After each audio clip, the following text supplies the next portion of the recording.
in verse 7 to 8 in chapter 6, when he opened the fourth seal, I heard the voice of the fourth living creatures saying, Come.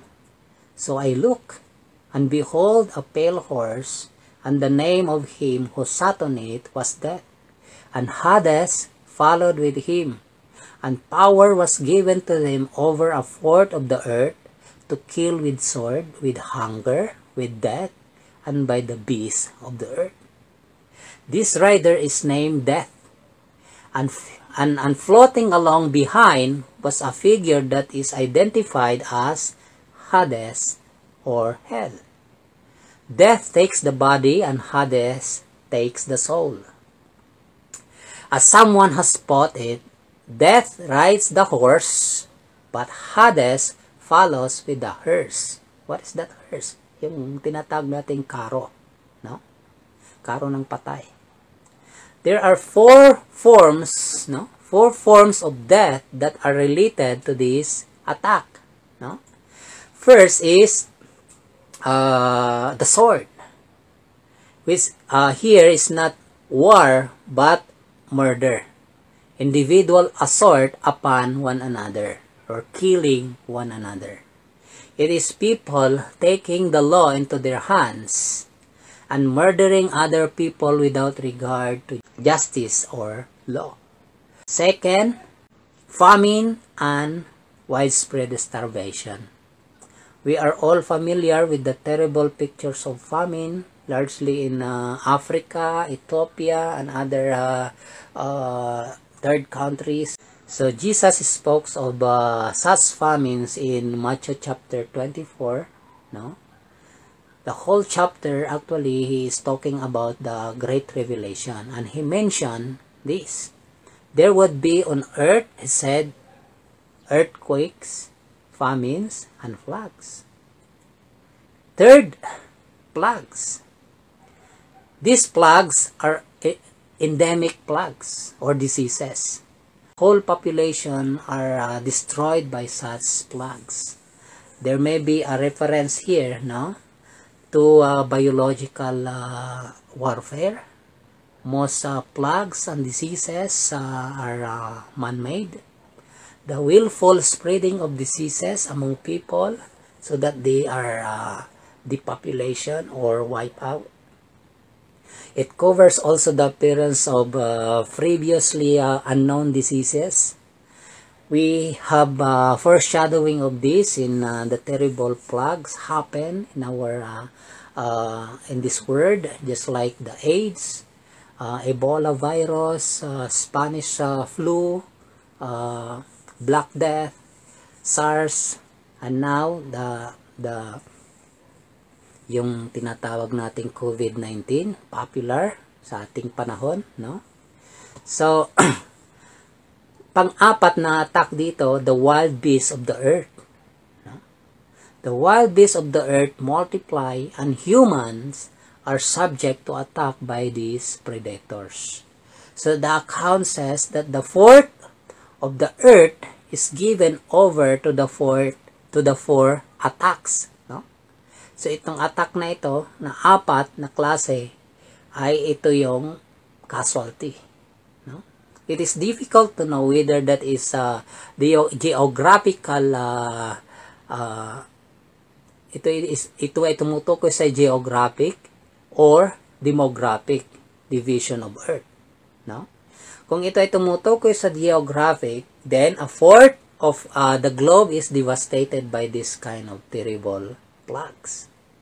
But if it is referring to a demographic, it means a fourth of the population is wiped out. No?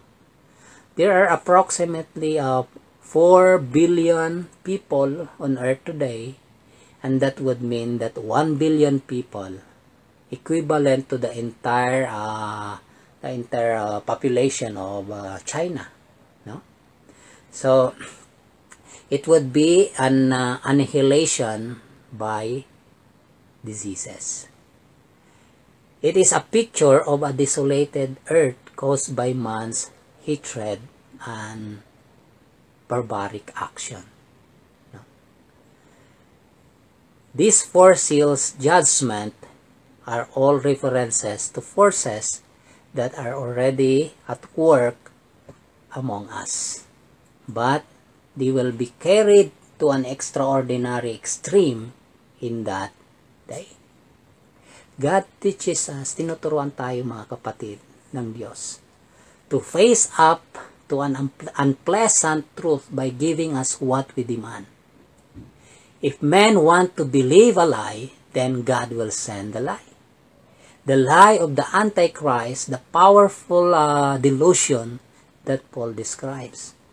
If men seek to kill and destroy and refuse to see the evil of that, then God gives them widespread anarchy, the mob rule, and ultimately the nuclear destruction. If men want more and more luxury and higher standard of living, they are given what goes along with it. High inflation, which is finally makes money become worthless. If men demand power and control, what they are given is conspiracy, murder, disease, desolation in the earth. This cannot be stopped, mga kapatid. This cannot be stopped because they are inescapable consequences of the evil act of mankind. The evil actions of mankind. You might ask, is there any hope for us?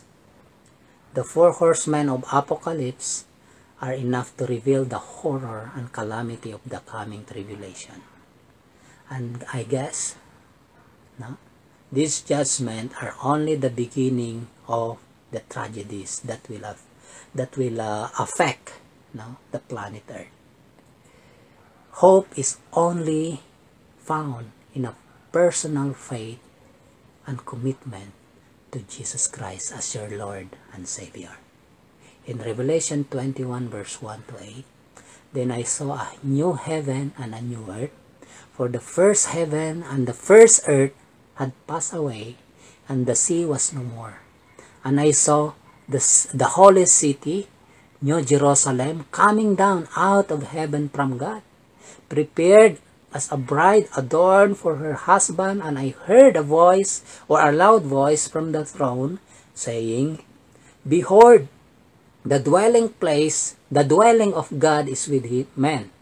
He will dwell with them, and they shall be his people, and God himself will be with them. He will wipe away every tear from their eyes, and death shall be no more. Neither shall there be mourning, nor crying, nor pain any more, for the former things had passed away. And he who sat upon the throne said, Behold, I make all things new. Also he said, Write this, for these words are trustworthy and true. Have you made the important decision to commit your life and future to Jesus Christ? This is your choice. The choice is up to you. To reject Jesus as your personal Lord and Savior, or to accept Him as your personal Lord and Savior into your heart. God bless.